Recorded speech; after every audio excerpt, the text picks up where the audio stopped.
सवाल इंडिया के में आपका बहुत बहुत स्वागत है। मैं हूं अभिषेक, मुंबई के स्टूडियो से। और पूरी दुनिया और देश की निगाहें इस बात पर लगी हुई हैं कि ड्रग्स केस में मामला आगे किस तरीके से पहुंचता है। लेकिन बात कुछ और होने लगी है। बात उन पंचों की होने लगी है जो इस तरीके के दावे कर रहे हैं कि भ्रष्टाचार हुआ है या भ्रष्टाचार करने की कोशिश की गई है। और अब पारिवारिक मसले भी इसमें जुड़ते जा रहे हैं। समीर वानखेड़े जो कि है तो जांच अफसर, लेकिन अब वो खुद कहानी बन चुके हैं। ड्रग्स की जो बात है, ड्रग्स पकड़ने वाली एजेंसी का जो काम है, वो सब पीछे चला गया है। और जो रह गया है वो है आरोप दोनों तरफ से, मंत्री नवाब मलिक की तरफ से और समीर वानखेड़े के परिवार की तरफ से भी, क्योंकि आज उनकी पत्नी भी सामने आ गई। समीर वानखेड़े की पत्नी महाराष्ट्र में एक अभिनेत्री भी हैं। और इस सब के बीच में आज बड़े वकीलों की फौज उतारी है। आर्यन खान के पिता शाहरुख खान ने मुकुल रोहतगी और करांजिया जैसे फर्म्स को आज लाया गया है बॉम्बे हाई कोर्ट, और जहां पर सुनवाई शुरू है। थोड़ी देर पहले जज साहब खड़े हो गए थे क्योंकि जो कोविड से जुड़े हुए प्रोटोकॉल है उसका पालन नहीं किया जा रहा था, लेकिन बिल पर सुनवाई शुरू है। और इस सब में ये समझना बेहद जरूरी है कि हम बात करने क्या निकले थे। बस मसला ये है कि नारकोटिक्स कंट्रोल ब्यूरो का जो दायरा है उसका काम है कि वो जल्द से जल्द इस देश में इस तरीके की प्रक्रियाओं का पालन करे ताकि बाहर से आने वाले ड्रग्स को पकड़ा जा सके, जो बड़े कंसाइनमेंट हैं उनको पकड़ा जा सके, और ऐसे लोगों की पहचान की जा सके जो पेडलर हैं या जो इस धंधे में लिप्त हैं और जो सेवन भी करते हैं। लेकिन हो क्या रहा है? हो रहा है कि ड्रग्स की जो कहानी है वो पीछे है, सियासत आगे है और पारिवारिक जो मसले हैं वो आगे आ चुके हैं। तो क्या इस सब के बीच में आर्यन खान का जो सच है वो सामने आ पाएगा? और दूसरा बड़ा सवाल है हमारे सवाल इंडिया के में कि केस में इतने सारे पेच क्यों हैं? और इसको समझने के लिए हमारे साथ रिजवान मर्चेंट साहब हैं जो कि ऐसे केसेस को बहुत बारीकी से समझते हैं, मुंबई के वरिष्ठ वकील हैं और आपने इनको कई सारे बड़े केसेस में लगातार देखा होगा। रिजवान जी, बहुत बहुत शुक्रिया, आपने हमारे लिए वक्त निकाला। हमारे साथ सुनील सिंह भी जुड़ रहे हैं, वो आपको बीच में अपडेट भी देते रहेंगे रिजवान जी कि अगर केस से जुड़ा हुआ कुछ है। तो मैं सबसे पहले आपके पास आ रहा हूँ, आप मेहमान हैं, कि ये इतने सारे इस केस में आपको कौन कौन से पेच नजर आए? क्योंकि हमने बहुत कुछ रिपोर्ट कर रहे हैं तो मीडिया के हवाले से आपको पहली नजर में बहुत सारे पेच दिखाई दिए होंगे। किसी विटनेस का इस तरीके से कहना कि उसने पैसे की बात सुनी, उसका ये कहना कि वो अंदर था ही नहीं, उस पर खाली पेपर पे उस पर साइन करवा लिए गए। तो आप एनडीपीएस के केस बहुत सारे लड़ते हैं, तो क्या अमूमन इसी तरीके से पंच बनाए जाते हैं, इसी तरीके से रिकवरी दिखाई जाती है क्या? देखिए, ये जरूरी नहीं है कि डिपार्टमेंट जो है वो ऐसे ही इन्वेस्टिगेशन करे। हाँ, कभी कभार ऐसा होता है कि पंच की जो इंडिपेंडेंसी होती है उसके ऊपर सवाल जवाब ट्रायल के दौरान हम लोग रेस करते हैं डिफेंस एडवोकेट के तौर के ऊपर। कभी कभार यूं होता है कि पंच जो होते हैं वो प्रोफेशनल पंच होते हैं, इन द सेंस के कई बार केसेस के अंदर ऐसे पंच बन के आते हैं। लेकिन ऐसा केस मैंने आज तक अपने करियर में कभी देखा नहीं कि एक पंच जो है वो अपनी मर्जी से लगभग 22 दिन के बाद में आकर एक ऐसा सवाल रेस करता है कि भाई ये पंचनामा जो है वो जेन्युइन है या डाउटफुल है। अभी ऐसे केसेस के इन्वेस्टिगेशन आर्यन के केस से पहले हमने देखी थी अपने राजपूत के केस के अंदर, सुशांत सिंह राजपूत के केस के अंदर। सुशांत सिंह राजपूत के केस के अंदर भी कई बार मसले उठे, सवाल जवाब उठे कि भाई सीजर हुआ था नहीं हुआ था। लेकिन ऐसे मोड़ के ऊपर कभी जो केस है वो आकर कभी रुका नहीं था और ऐसा सवाल पैदा हो। अब ये प्रभाकर सैल जो है 22 दिन के बाद में क्यों उठकर आया है, ये मोस्ट इंपॉर्टेंट बात है। क्योंकि जिस तरीके से मलिक साहब अपनी पॉइंट्स पुट अप करते जा रहे थे, उन पॉइंट्स को डील करते हुए धीरे धीरे ये मटेरियल बाहर आते जा रहा है। और 22 दिन के बाद में अचानक प्रभाकर सैल उठता है और ये बोलता है कि भाई पैसों की बातचीत भी थी। सबसे इंपॉर्टेंट बात ये लगती है कि प्रभाकर सैल के बोलने के हिसाब से वो गोसावी के साथ में सिर्फ जुलाई से जुड़ा हुआ था एक बॉडीगार्ड होकर। एक 2 महीने के बॉडीगार्ड के साथ में अगर किसी शख्स को अगर कुछ बात करनी है और खास करके इतनी नाजुक बात पैसों के बारे में, तो अपने बॉडीगार्ड के सामने तो करेगा नहीं। दूसरी बात यह है कि 22 दिन तक प्रभाकर चुप क्यों बैठा था, जब वो जानता था कि अगर एक ब्लैंक डॉक्यूमेंट साइन करना गलत है और एनसीबी ने मुझसे गलती करवाई है जानबूझ करके, तो आपको पहले ही दिन आना था, पहले ही दिन आकर आपको बताना था कि ये मुझसे कराया गया, ये गलत बात है। उसके अलावा हर एक दिन इन 22 दिनों के अंदर प्रभाकर किसके साथ में मिलता था, किसके साथ में झुलता था, किसके साथ में बैठा, ये हर एक चीज की इंक्वायरी करनी पड़ेगी। ये मालूमात करने के लिए कि कहीं ऐसे तो नहीं है कि ये एफिडेविट जो है ये किसी के इन्फ्लुएंस में आकर उसने फाइल किया होगा। अगर वो चाहता तो कोर्ट के अंदर जाकर डायरेक्टली कोर्ट में खड़े के बोल सकता था, सर मेरी जान को खतरा है, मैं एक केस के अंदर विटनेस हूं, मैं आपके सामने जबानी देना चाहता हूं। एक वकील को एंगेज करने के बाद में कोर्ट के अंदर एप्लीकेशन करके कोर्ट के पास जा सकता था। मीडिया के पास क्यों जाए और एफिडेविट फाइल करके क्यों जाए? ये सब चीज इसकी एकदम डिटेल में इंक्वायरी करनी चाहिए। सवालों का और रिजवान जी, उन सवालों का जवाब हमने लेने की कोशिश की है प्रभाकर सहील से। उसका कहना है कि वो डरा हुआ था, उसका ये कहना है कि उसके ऊपर दबाव था और उसको डर, अगर डरा हुआ था तो अभी ऐसा क्या हुआ कि तुम्हारा डर निकल चुका तुम्हारे दिल से? 22 दिन के बाद में तुम्हारा डर किस वजह से तुम्हारा दिल निकल चुका? गोसावी जो अभी तक फरार था, सडनली जाके लखनऊ के अंदर सरेंडर हो जाता है, और ये सारी चीजें कुछ डाइजेस्ट होती नहीं है। There appears to be something much much more than meets the eye, यानी कि इसके पीछे कुछ और इश्यूज है।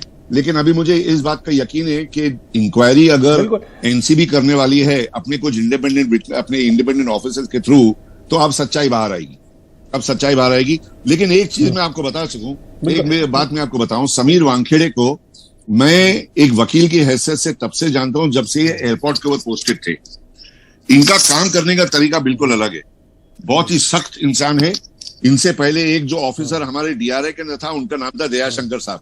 किसी को बख्शते नहीं थे, किसी के प्रेशर में आते नहीं थे, किसी के इन्फ्लुएंस में आते नहीं थे।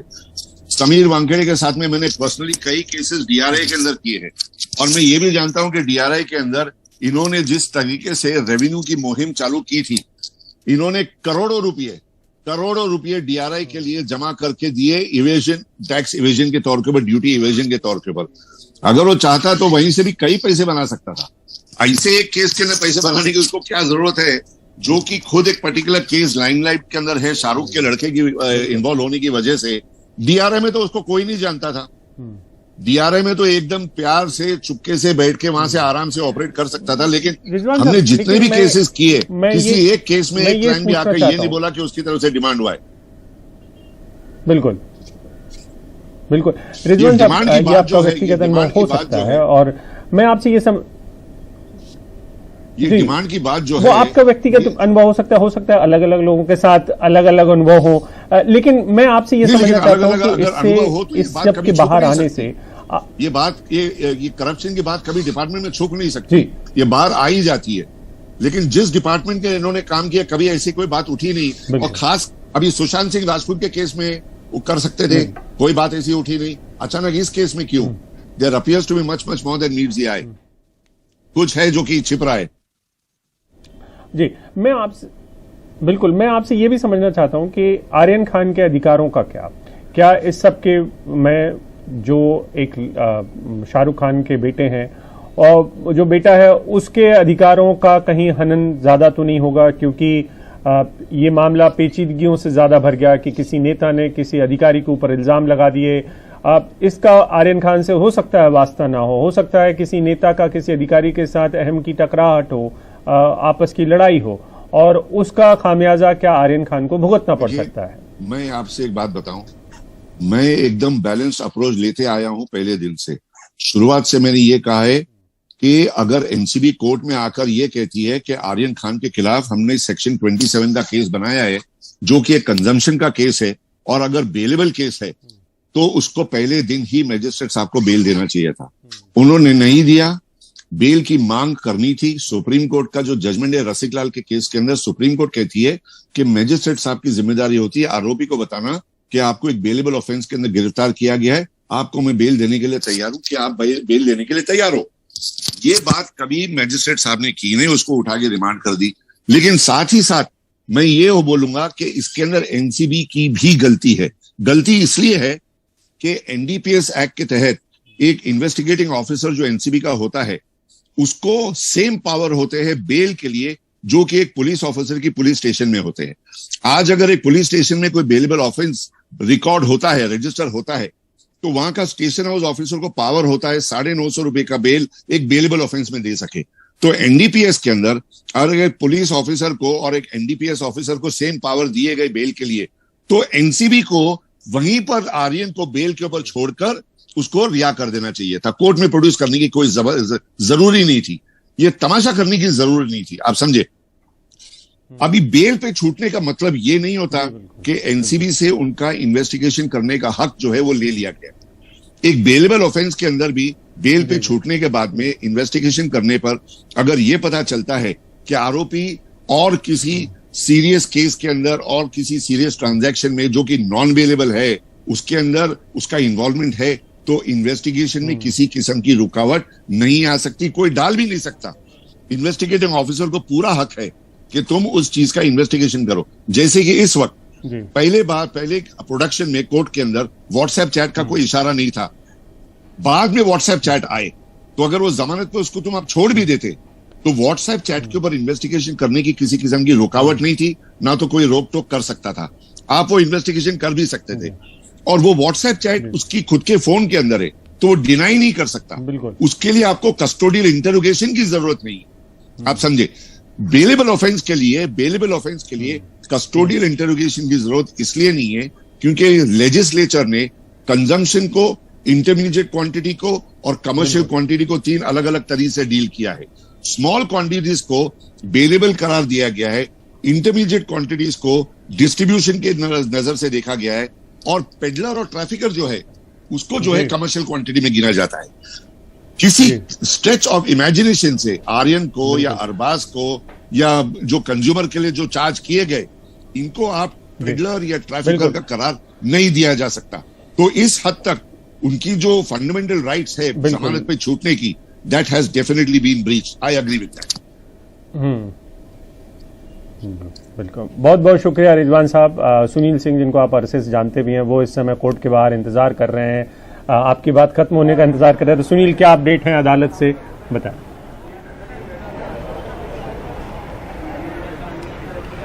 देखिए, यहाँ अभी इंतजार चल रहा है, 56वां मैटर अब शुरू हो चुका है और जो आर्यन खान का नंबर है वो 57वां है, यानी जैसा कि उनकी टीम यहाँ पर आ चुकी है। एसजी अनिल सिंह भी पूरी अपनी टीम के साथ मौजूद हैं कोर्ट रूम में, कोर्ट रूम के साथ बड़ा हुआ है। सभी का इंतजार हो रहा है कब नंबर आए और सुनवाई शुरू हो। और जिस तरह से दो दिग्गज हम कह सकते हैं कि जो पूर्व अटॉर्नी जनरल मुकुल रोहतगी आए हैं यहाँ पर पक्ष रखने के लिए, जिरह करने के लिए, कुछ लोग उनको सुनना भी चाहते हैं। और जिस तरह से मामला दिलचस्प हुआ है, खास करके आर्यन खान की गिरफ्तारी के बाद, जब 2 बार उनकी जमानतें खारिज हो चुकी हैं, और दूसरा इस केस के बाहर इर्द गिर्द, इस कोर्ट के बाहर इर्द गिर्द जो दूसरे मामले चल रहे हैं, जो राजनीति चल रही है, जो आरोप प्रत्यारोप चल रहा है, जो एफिडेविट का खेल चल रहा है, उसको लेकर भी लोगों की जिज्ञासा है कि क्या यहाँ पर क्या होता है, ये लोग जानना चाहते हैं और इसी का इंतजार फिलहाल यहाँ पर हो रहा है। बिल्कुल सोहित, आज दूसरे फ्रंट पर, यानी कि जो फर्स्ट विटनेस हैं, पहले गवाह हैं प्रभाकर सहील, उनके स्तर पर, और समीर वानखेड़े जो अपने आप में एक दूसरी स्टोरी है, केस अपनी तरफ है और समीर वानखेड़े और नवाब मलिक की कहानी अलग से चल रही है। उस कहानी, उस एपिसोड में आज नया क्या है?